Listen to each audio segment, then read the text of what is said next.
Hello बच्चों, let's read the question. The question says what are the different forms of power sharing in modern democracies. यानी सवाल आपसे ये पूछा जा रहा है कि मॉडर्न डेमोक्रेसीज के कौन कौन से अलग अलग तरीके हैं जिससे कि पावर जो है वो शेयर्ड है. Different forms of power sharing. Then give an example of each of these. यानी इन सभी का आपको एक एग्जाम्पल देना है कि मॉडर्न डेमोक्रेसी में पावर शेयरिंग किस किस तरीके से है. तो चलिए आंसर क्या है देखते हैं.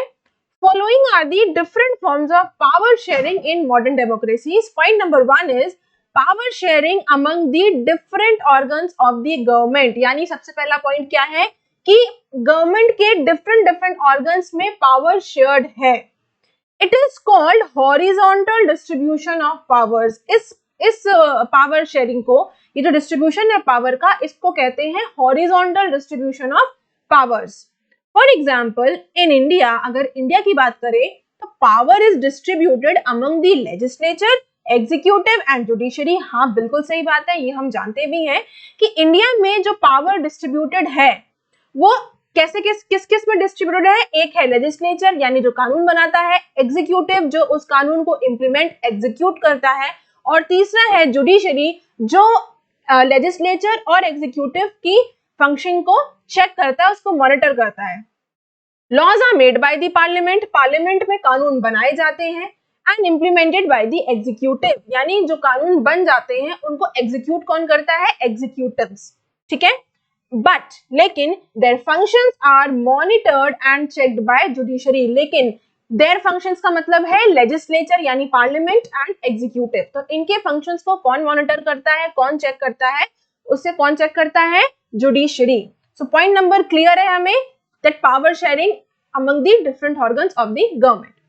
सेकेंड पॉइंट है power sharing among governments at different levels. अभी हमने पढ़ा कि गवर्नमेंट के डिफरेंट डिफरेंट ऑर्गन्स में पावर शेयर्ड है. अब हम पढ़ने जा रहे हैं कि गवर्नमेंट के डिफरेंट डिफरेंट लेवल्स पर भी पावर शेयर्ड है. National, state and local are the different level of government and power is shared among these government. यानी नेशनल लेवल पर, स्टेट लेवल पर और लोकल लेवल पर, ये तीनों डिफरेंट डिफरेंट लेवल्स है गवर्नमेंट की जहां पर पावर जो है वो इन गवर्नमेंट्स में शेयर्ड है, डिस्ट्रीब्यूटेड है. फॉर एग्जाम्पल इन इंडिया की बात करें तो power is shared between central and state governments on the basis of 3 list. That is union list, state list and concurrent list. तो वो ये कह रहा है कि इंडिया की अगर बात करें तो इंडिया में जो पावर शेयर्ड है वो सेंट्रल और स्टेट गवर्नमेंट के बीच में है. और किस बेसिस पर, 3 लिस्ट के बेसिस पर. 3 लिस्ट में कौन कौन सी चीजें आती हैं, एक आती है यूनियन लिस्ट, एक आती है स्टेट लिस्ट और एक आती है कॉन्करेंट लिस्ट. अब ये यूनियन लिस्ट क्या है, यूनियन लिस्ट में वो सारे मैटर्स इन्वॉल्व होते हैं जिसपे फैसला, डिसीजन जो है वो सेंट्रल गवर्नमेंट लेती है. स्टेट लिस्ट में वो सारे मैटर्स इन्वॉल्व है, सारे मैटर्स इसमें लिखे हुए हैं जिसमें जो भी डिसीजन लिया जाएगा वो स्टेट गवर्नमेंट लेगी. एंड कॉन्करेंट लिस्ट एक ऐसी लिस्ट है जिसमें जो अगर कहीं कोई ऐसे मैटर्स हैं जिसमें स्टेट गवर्नमेंट और सेंट्रल गवर्नमेंट दोनों ने अगर कानून बना दिए हैं, ऐसी लिस्ट है जिसमें स्टेट और सेंट्रल दोनों ही कानून बनाते हैं, और अगर कोई डिस्प्यूट आता है दोनों के बीच में तो उसमें जिस गवर्नमेंट का डिसीजन प्रिवेल करेगा वो होती है सेंट्रल गवर्नमेंट. तो ये है 3 लिस्ट. यूनियन लिस्ट का मतलब हो गया सेंट्रल की बात, स्टेट लिस्ट का मतलब हो गया स्टेट की बात, एंड कॉन्करेंट लिस्ट का मतलब हो गया जहां दोनों की बात हो रही है लेकिन डिसीजन प्रिवेल करेगा सेंट्रल गवर्नमेंट का. देन समटाइम्स, कभी कभी power is also shared by the local governments such as Panchayati Raj institutions and municipal corporations. कभी कभी क्या है कि पावर जो है वो लोकल लेवल पर भी शेयर रहती है, जैसे कि पंचायती राज इंस्टीट्यूशंस और म्युनिसिपल कॉर्पोरेशंस. तो ये है गवर्नमेंट के डिफरेंट लेवल्स जहां पर पावर जो है वो शेयर रहती है. तीसरा है हमारा power sharing among different social groups. यानी डिफरेंट सोशल ग्रुप्स के बेसिस पर भी पावर शेयर्ड है. लेट अस सी कैसे.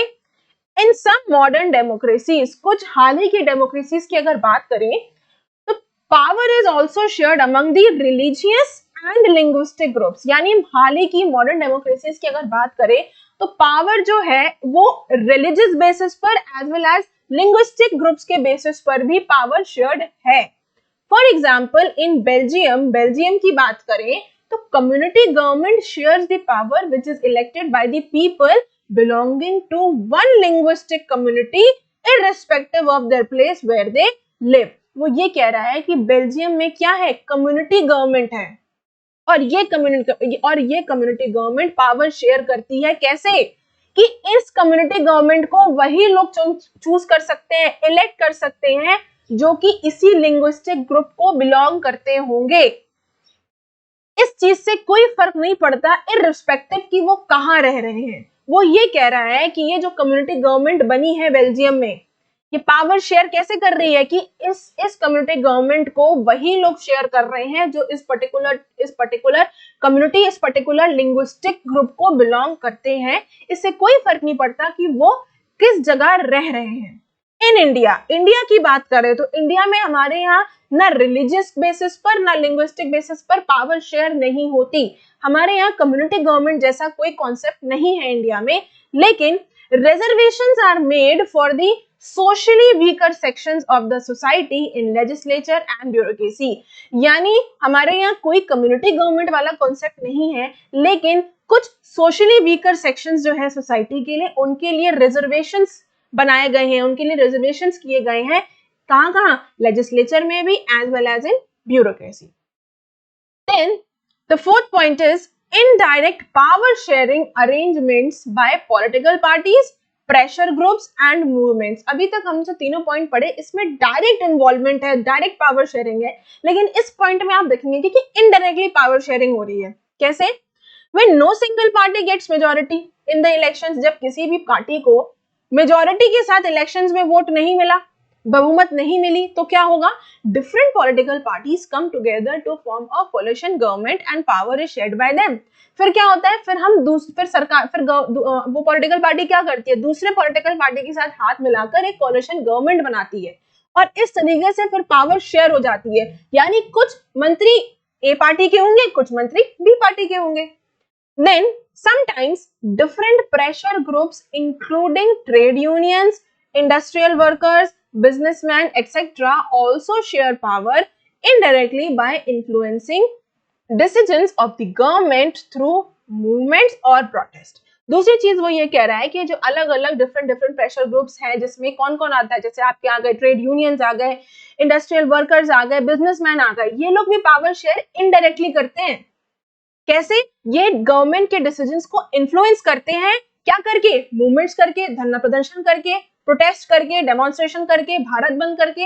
इन सारी चीजों की वजह से, इन मूवमेंट्स की वजह से दीज प्रेशर ग्रुप्स, चाहे इंडस्ट्रियल वर्कर्स हो, चाहे ट्रेड यूनियंस हो, ये लोग गवर्नमेंट के डिसीजन को इन्फ्लुएंस करते हैं। तो इनडायरेक्टली इन्होंने भी पावर शेयर करी। And for example, different trade unions are consulted before making new labour laws. किसी भी नए कानून, जो लेबर लॉ, नया कोई लेबर लॉ बनाया जा रहा है, बनाने से पहले ट्रेड यूनियंस को कंसल्ट किया जाता है, उनको बुलाया जाता है, बैठाया जाता है, बताते हैं कि ये ऐसा कानून बनाने जा रहे हैं।